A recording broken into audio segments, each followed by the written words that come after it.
अस्सलाम वालेकुम जी। आज का जो टॉपिक है वो मुझे क्वेश्चंस दिए गए हैं फ्रॉम द कमेंट सेक्शन से कि जिनके मैंने जवाब देने हैं। हाइमन रिपेयर की जो वीडियो है उसके ऊपर ये क्वेश्चन बहुत दफ़ा हुए हैं कि क्या वेडिंग नाइट पे बच्ची की जो हाइमन जब ब्रेक होगी तो क्या ब्लीडिंग होना इज़ मस्ट, और क्या ब्लीडिंग अगर नहीं होती है या ब्लीडिंग एब्सेंट होती है तो इन दैट केस आप वर्जिन नहीं हैं।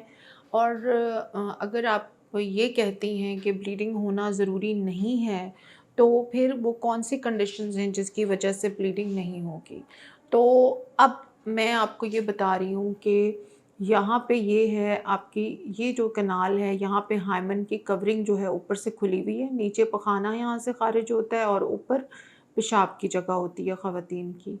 अब यहाँ पे जो हाइमन की कवरिंग है, जो हाइमन का जो मकाम है वो तकरीबन 0.8 सेंटीमीटर जो है ना, कुछ केसेस में 0.8 सेंटीमीटर बाहर से अंदर को, यानी ऑलमोस्ट आपकी इतनी फिंगर अंदर चली जाती है, वहाँ पे ये हाइमन की कवरिंग होती है।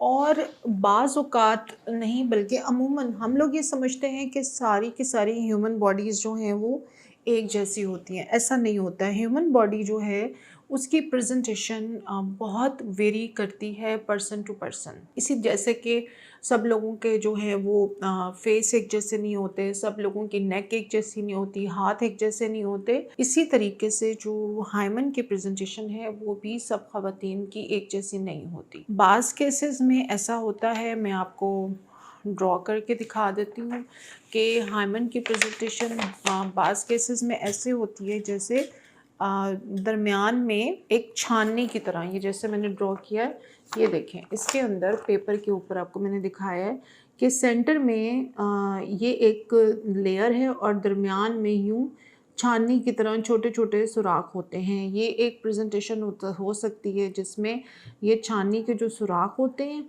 ये बुनियादी तौर पे रखे जाते हैं फॉर मेंसेस का ब्लड टू पास ऑन, कि मेंसेस का ब्लड जो है वो बाहर आ जाए। ठीक है। अब कुछ केसेस ऐसे होते हैं जिनमें कुछ केसेस ऐसे होते हैं जिनमें हाइमन की प्रेजेंटेशन जो है दाएं बाएं जो है वो कार्टिलेज होता है, ऊपर भी यानी हाइमन की प्रेजेंटेशन थोड़ी सी हाई कार्टिलेज साइड पे होती है। सब लोगों में प्रेजेंटेशन जो है वो सेम एक ही तरीके से होना पॉसिबल नहीं है। जैसे अब मैंने ये पिक्चर ड्रॉ की है, इस पिक्चर के अंदर ये भी एक हाइमन ड्रॉ की है, लेकिन दाएं बाएं जो है वो कार्टिलेज वाला पार्ट ज़्यादा है और सेंटर में एक छोटा सा होल छूटा हुआ है। तो हाइमन की जो बेसिक प्रेजेंटेशन है वो भी 20 से 30 तरह की, तो बहुत आराम से मैं कह सकती हूँ बल्कि हंड्रेड्स की तरह की प्रेजेंटेशन है। बट कुछ उसमें से ऐसी होती हैं जो बहुत ज़्यादा कॉमन होती हैं, जो बहुत ज़्यादा देखने में आती हैं। अब वो कौन सी कंडीशंस हैं जिसके अंदर आपकी जो हाइमन है वो नहीं ब्लीड करेगी? क्योंकि हाइमन की ये जो पर्दा है इसके अंदर ब्लड वेसल्स होती हैं और जब इसको आप स्ट्रेच करते हैं, ये खिंचता है, तो फिर उस पर्दे में से ज़ाहिर है ब्लड वेसल्स फटती हैं और वो ब्लीड करता है। थोड़ी सी ब्लीडिंग होती है, कोई इतनी ज़्यादा ब्लीडिंग नहीं होती है कि आपके वहाँ पे कोई बहुत ज़्यादा पैड्स भर जाएं या आप परेशान हो जाएं। But still bleeding can depend on the presentation of hymen, के उसके अंदर कितनी वॉस्कुलैरिटी है, यानी उसमें जितनी ज़्यादा वेसल्स होंगी उतनी ज़्यादा ब्लीडिंग होगी। अब 2-3 बातें आपने याद रखनी हैं। कुछ बच्चियां ऐसी होती हैं जिनमें जेनेटिकली हाइमन बनी ही नहीं होती, या जैसे कुछ बच्चियां हमारे पास आती हैं, मदर्स के हमें कहती हैं कि बच्ची बड़ी हो गई है, इसके जी पीरियड्स नहीं आए, तो हम जब उसका अल्ट्रासाउंड करवाते हैं तो पता चलता है कि बच्ची जो है उसकी ओवरीज नहीं है, या उसकी यूट्रस मौजूद नहीं है, या बच्ची जो है उसके जो ओवरीज हैं लेकिन वो बहुत छोटी हैं, इतनी छोटी हैं कि वो कोई भी मेंस्ट्रुअल साइकिल को इग्नाइट नहीं कर सकती। अच्छा, अगर ओवरीज मौजूद हैं तो यूट्रस जो है उसकी प्रेजेंटेशन ऐसी हार्ट शेप यूट्रस है। नॉर्मल यूट्रस जो है वो ऐसी होती है, और मैं दिखा देती हूँ आपको। नॉर्मल यूट्रस बिल्कुल ऐसी होती है, सिंपल। और ये जो यूट्रस है ये हार्ट की तरह, यानी इसके सेंटर में एक, इसे हम बाइकॉर्नुएट यूट्रस कहते हैं। तो कुछ ऐसा होता है कि ओवरीज मौजूद हैं लेकिन जो यूट्रस है उससे ब्लीडिंग नहीं हो सकती। या कोई और कनाल में कोई इशू आ गया है। यानी जब हम अल्ट्रासाउंड कराते हैं तो हमें बहुत सारी बातें पता चलती हैं कि अच्छा भई ये मसला है, बच्ची जो है इसकी ओवरीज़ छोटी हैं या बच्ची जो है इसके अंदर यूट्रस मौजूद नहीं है। इसी तरीके से ऑब्वियसली ये केसेस लाखों में से चंद होते हैं, लेकिन पॉसिबिलिटी तो है कि ऐसे केसेस होते हैं।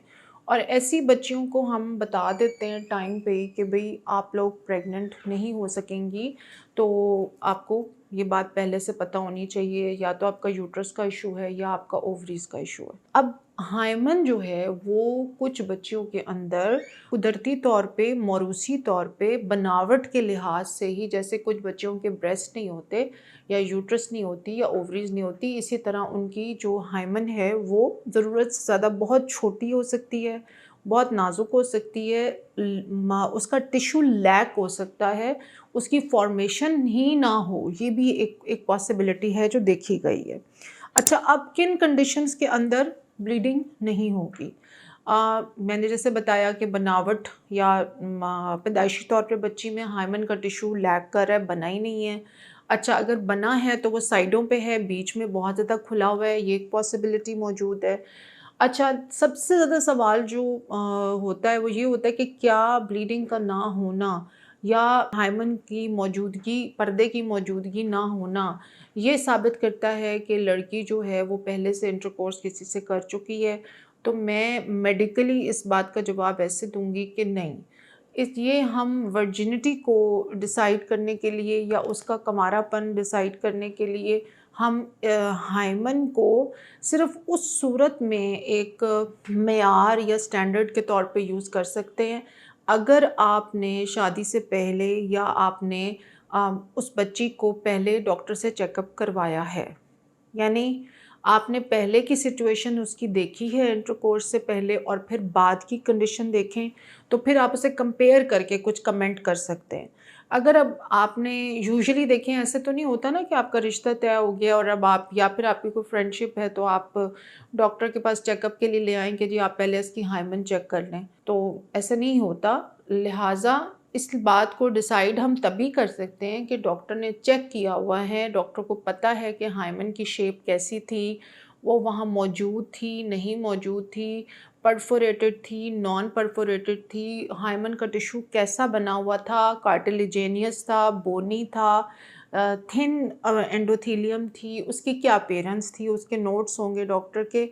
हाँ, फिर आप बात कमेंट कर सकते हैं। लेकिन हवा में सिर्फ़ इसलिए बात कर देना कि जी ब्लीडिंग नहीं हुई तो ये वर्जिन नहीं है, ये बिल्कुल भी कोई क्राइटेरिया नहीं है, क्योंकि biologically there are so many factors जो कि हाइमन की नेचर को, उसकी बनावट को और उसकी साख्त को एड्रेस कर रहे होते हैं, जिसकी वजह से हम प्रेडिक्ट नहीं कर सकते।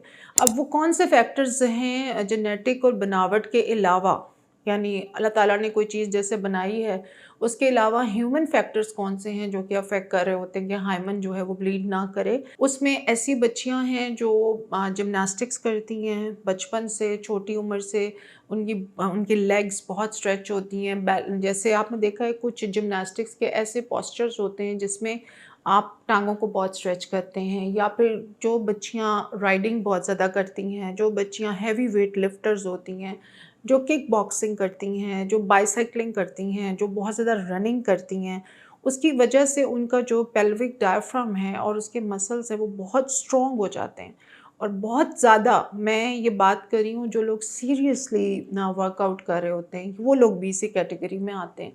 क्योंकि जो लोग स्क्वाड्स पे बार लगा रहे होते हैं या जो कई सालों तक विगरस हाइकिंग कर रही हैं, उनके जो नीचे के ये मसल्स हैं वो भी स्ट्रॉन्ग हो जाते हैं, और जो टिश्यू की अपीयरेंस है नीचे से वो भी चेंज हो जाती है, and there is a possibility कि उन लोगों के अंदर ब्लीडिंग ना हो। और अब एक और क्वेश्चन भी राइज होता है कि कितनी ब्लीडिंग होनी चाहिए, और व्हाट इज़ द, और पहली जो आपका इंटरकोर्स है उसमें आपका एक्सपीरियंस एज अ वुमन क्या होना चाहिए।